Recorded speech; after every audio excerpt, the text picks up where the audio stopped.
Hello my lovely people, আশা করছি সবাই ভালো আছো। আজকে কিন্তু সেই আমার রেসিপিটা ট্রাই করব, যেটা আমি ফটো তোমাদের সাথে শেয়ার করেছিলাম।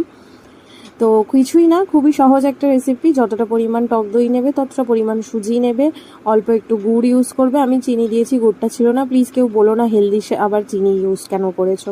চিনিটা সত্যি, গুড় একদমই ছিল না ঘরে, তাই আমি 2 চামচ মতো চিনি দিয়েছি। কোনো তেল টেল লাগছে না, একটু নুন দেবে আর বেকিং সোডা কিন্তু অবশ্যই। মিক্সিতে ভালো করে ঘুরিয়ে নিতে হবে আগে।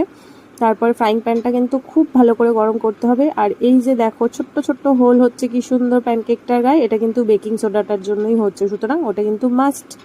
সবাই জানিও তোমাদের কেমন লাগলো, সবাই ট্রাই করো, খুব ভালো লাগবে। আমার তো ভীষণ টেস্টি লেগেছিল, অ্যান্ড খুব হেলদিও আর খুব তাড়াতাড়িও হয়ে যায়, চট জলদি। আমাকে কমেন্টে জানিও তোমাদের ভিডিওটা কেমন লাগলো। চলো টাটা, বাই বাই, সবাই সুস্থ থেকো, ভালো থেকো।